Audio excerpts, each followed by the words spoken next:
यहाँ पे देखिए, Edmund Spenser stands among the greatest writers of the Elizabeth period, whose valuable contribution fashioned a new tradition in English literature.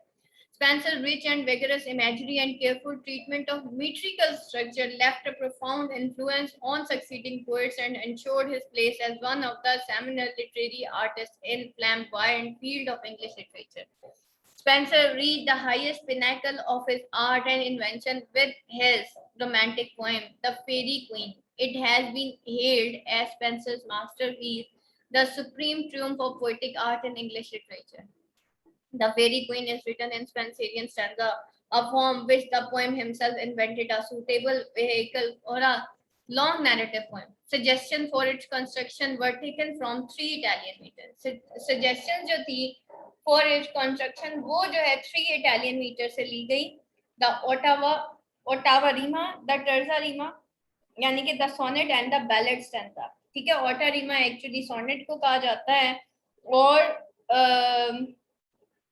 उसके बाद the terza Reema जो है वो बैलेट स्टैंजा को कहा जाता है. The Spencerian stanza is characterized by 8 lines of iambic pentameter followed by 1 line of iambic hexameter or an alexandrine. ठीक है, iambic hexameter को ही alexandrine कहा जाता है. फॉर एग्जाम्पल, अब यहाँ पे देखिए इन्होंने क्या किया, जेन एंड टल, आ जेंटल. तो जेन एंड टल ये दो जो है सिलेबल्स है, जैन टल. ठीक है, एक स्ट्रेस्ड है जैन एंड देन टल. तो एक स्ट्रेस्ड और एक अनस्ट्रेस्ड. स्ट्रेस्ड जिसको खींच लिया जाए, जैन थोड़ी बड़ी आवाज है, टल छोटी है. A gentle knight, knight is one sound, was pricking on the plain. तो ये क्या है, ये सिंगल साउंड है, फॉलोड बाय 1 iambic hexameter. अब देखें ये जो है क्या है, इसमें टोटल कितनी हो गई साउंड्स, कितनी हो गई, आ जेंटल, जेन एंड टल, आ 1 2, इसमें 1 stressed and unstressed and the second stressed and unstressed syllable. ठीक है, ये मिलके एक मीटर बनाता है, 1 meter and the second meter on the plane. ठीक है, यहाँ पे देखिए फॉलोड बाय 1 iambic hexameter जिसके 6 accent है. For example, as one for nightly just and fires and counters fit. ठीक है, अब यहाँ पे देखें उसने यहाँ पे बताया ये स्पेंसेरियन स्टैंजा है जो कि 8 लाइंस ऑफ iambic pentameter है. 8 लाइंस हैं, उसके अंदर जो है iambic pentameters जो है वो एक iambic hexameter में जो है वो फॉलोड होते हैं, जिसको हम alexandrine भी कहते हैं. अब यहाँ पे देखें कि as one for nightly, ठीक है, that is also a stressed and unsyllable जो कि मिलके एक क्या बनाता है, एक मीटर बनाता है. Grooves and fires and counters and counters, ये तो 3 हो गए. फिर and fit. अब यहाँ पे देखें टोटल कितने हो गए, 1 2 cheers, ये भी 2 है, fires एक ही है, and counters 1 2 3, 1 2 3 4 5, 5 हो गए भाई. छठा कौन सा है इसमें, नाइटली. चलिए इसको देखते हैं. The rhymes are arranged in the following order: A B A B B C B C C. It will observe that the 2 quatrains are bound together with the first 2 rhymes. अब यहाँ पे देखें जो rhymes हैं वो arrange हुई हैं in the following order. ठीक है, ए बी बी सी सी. ये तो खैर अब जब बहुत सारी लाइंस होंगी फिर मैं आपको बताऊंगी राइमिक स्कीम्स कैसे बनाते हैं. It will be observe that 2 quatrains, 2 quatrains कहते हैं 4 लाइंस स्टैंजा को, are bound together by first 2.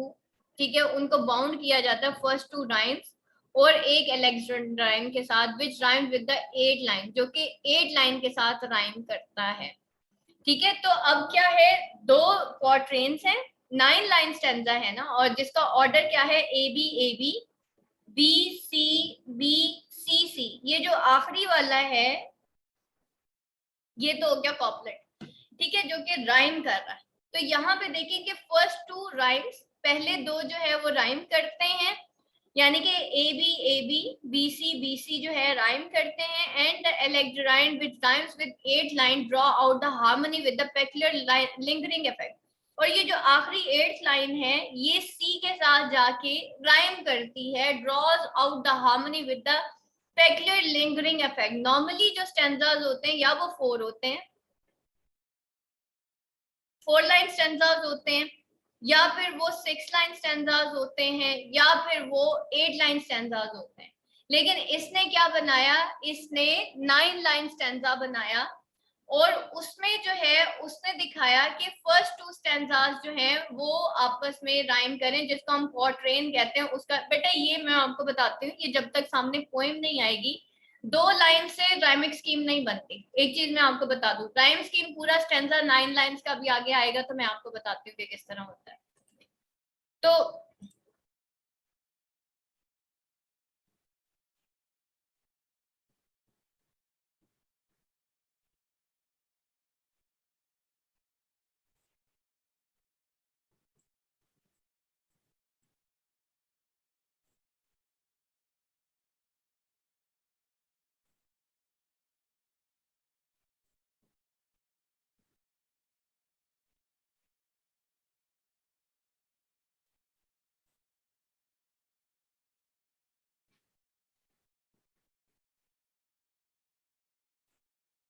अच्छा जी,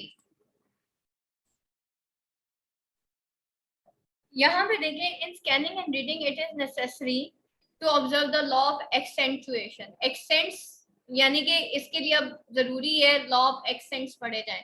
अभी मैंने यहाँ पे आपको बेटा एक्सेंट्स नहीं पढ़ाए। ये जो स्पेंसेरियन स्टैंजा है, ये इयैम्बिक पेंटामीटर है, ये हेक्सामीटर है, ये सारे जो है एक्सेंट से रिलेटेड हैं। अब वो उसका एक सेपरेट आपको सारा सामने रख के सब पढ़ाना पड़ेगा। ऐसे एक्सेंट्स जो हैं वो नहीं वो पढ़े जा सकते। And the pronunciation prevailing in Spencer's day, ठीक है, उसके दौर में जो प्रिवेल कर गई थी स्पेंसर के डे में pronunciation. For example, in learned undeserved and bounds the final syllable is sounded. ठीक है, अब यहाँ पे देखें कि for example in learned undeserved and bounds, तो वाउंड्स में जो आखिरी सिलेबल है वो वाउंड्स है और ये साउंडेड है। ठीक है, वाउंड्स, ये लर्नड अनरिजर्व्ड एंड बाउंड्स, ये जो है झोल दे गया है, तो फाइनल सिलेबल जो है वो साउंडेड है। Frequently there is in the line a caesural pause. Caesura कहते हैं अचानक से, ये वाला जो पॉज आपको नजर आ रहा है ना, इसको कहते हैं सीशोरल पॉज। ठीक है, अचानक से सीशोरा आ जाता है और आपका वहीं पे कट कर देते हैं। हालांकि लाइन जो है, बात जो है वो कंटिन्यूड होती है, विच में अकर एनीवेयर। और ये सीशोरा जो है ये स्पेंसेरियन स्टैंजा में भी यूज होता रहा है, पहले भी बहुत और भी पॉइंट्स में यूज होता रहा है। And quite dismembered had the thirsty land drunk up his life, his course left on strand। ठीक है, और यहाँ पे क्या है, and quite dismembered had the thirsty land drunk up his life, his course left on strand। अब देखिए यहाँ पे ये जो लास्ट 2 लाइंस है, land and strand, ये आपस में राइम कर रही हैं। इन दोनों की जो राइमिक स्कीम है वो ए है, और इसको हीरोइक कॉपलेट कहते हैं, जिसकी राइमिक स्कीम सेम होती है लैंड एंड स्ट्रैंड। और ड्रॉन्ग कप इस लाइफ के दरमियान ये सी शोरा आ रहा है, लेकिन बात अभी कंटिन्यूड है। ये ब्रेक होता है जो कि सेंटेंस को देना होता है। ठीक है, ड्रॉ कप इस लाइफ, क्योंकि हैथ के साथ यहाँ पे कोई वर्ड नहीं था तो उसने ब्रेक दे दिया, his course left on straight. The rhythm of meter is also verified by the alternate of end stopping and run on line, as in the last quotation an end stop line has a pause at the end, usually indicated by some mark of punctuation. A run on line should be read closely with the following line with only a slight pause to indicate the line unit. The use of alliteration is an other device frequently employed by Spenser for musical effect. For example,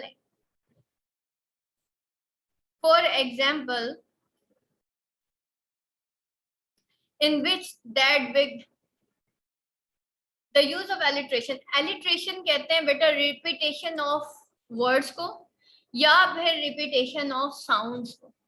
ठीक है, तो alliteration is the repetition of words or repetitions of sound. Repetition of words कुछ इस तरह भी हो सकती है, लेट मी चेक यहाँ पे है या नहीं है, लेकिन यहाँ पे एक साउंड है, in which that wicked wight his day is doth wear, यहाँ पे रिपीटेड साउंड कौन सी है? Any one class?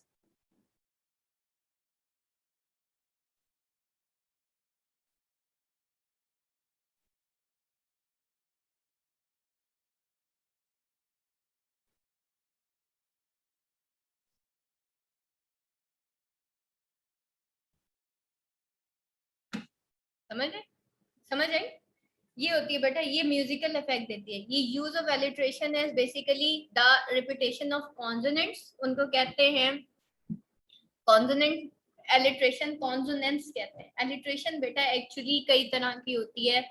Repetition of consonants हो तो उसको कॉन्सोनेंट्स कहा जाता है, रिपीटेशन ऑफ वॉवल्स हो तो उसको एजोनेंस कहा जाता है, और रिपीटेशन ऑफ वर्ड्स हो तो वो वैसे ही एलिट्रेशन है। रिपीटेशन ऑफ वर्ड्स हो, बाज औकात जो है शायर जो है रिपीटेशन ऑफ वर्ड्स भी करता है, और यहाँ पे जो है कौन सी एलिट्रेशन यूज हुई, ये सारी कॉन्सोनेंट्स है। And sweet slumber, and sweet slumber sleep bites, ठीक है, sweet slumbering due the wish to sleep them bites, ठीक है, ये एक्चुअली एलिट्रेशन है। और यहाँ पे और तो कोई भी नहीं है, ठीक है, यहाँ पे देखिए और कोई नहीं हो रही, sombering drew the witch to them to sleep them, अब ये देखिए the and the, इधर भी एक एलिट्रेशन हो रही है, the wish to sleep them bites, the wish to sleep them bites, ठीक है, the and the एक s साउंड के साथ इन्होंने जो है वो उसने कॉम्बिनेशन बनाया उसका। सेम इज द केस यहाँ पे देखिए, टू विश दैट विग विड, वो है ना चाचू के चाचा ने चाचू की चांदनी से चांदनी चौक पे चटनी चटाई, इसमें क्या है, ट्विस्टिंग वर्ड्स को एक्चुअली एलिट्रेशन भी कहा जाता है, ठीक है, तो इसमें च साउंड जो है वो रिपीट हुई हुई है, ऐसे आप काफी सारे पढ़ते होंगे, ठीक है, तो ये भी एलिट्रेशन होती है। वो क्यों होती है? ताकि वर्ड्स के अंदर स्ट्रेस पैदा किया जाए, जो थीम्स होती है उनको स्ट्रेस पैदा करने के लिए एलिट्रेशन जो है वो यूज की जाती है, और ये उस दौर का एक जो है वो स्टाइल था,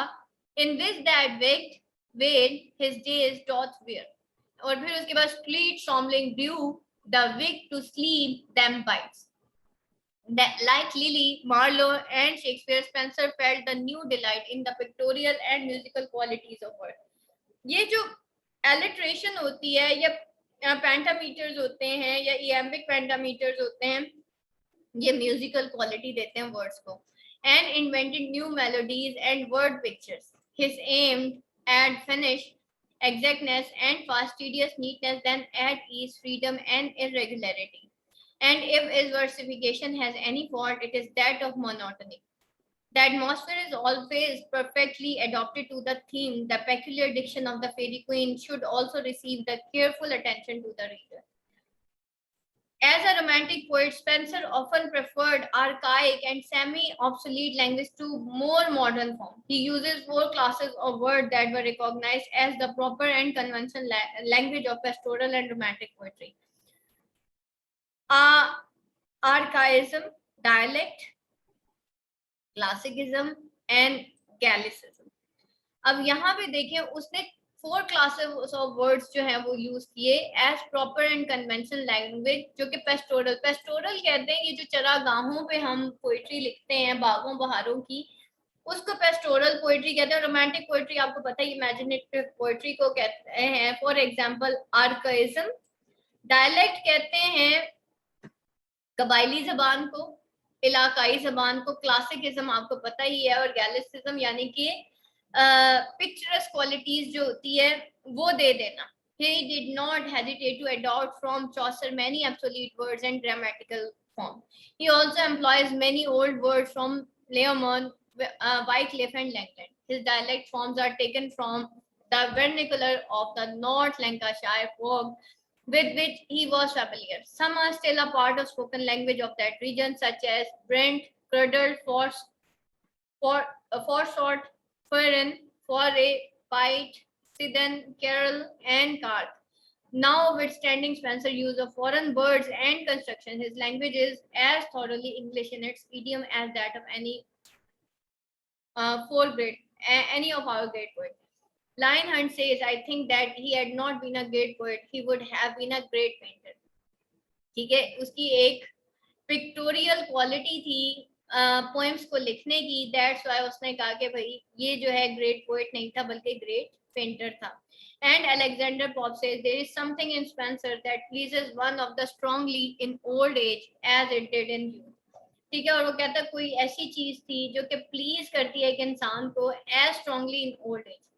ठीक है, ओल्ड एज में इंसान को लगता है जैसे कि वो इट डिड इन यूथ, जैसे वो ये शायद जवानी में हो ये सारा, यानी कि उसको ओल्ड एज में जब वो अपनी जिंदगी उसकी सारी गुजर जाती है उसमें उसको प्लीज करता है.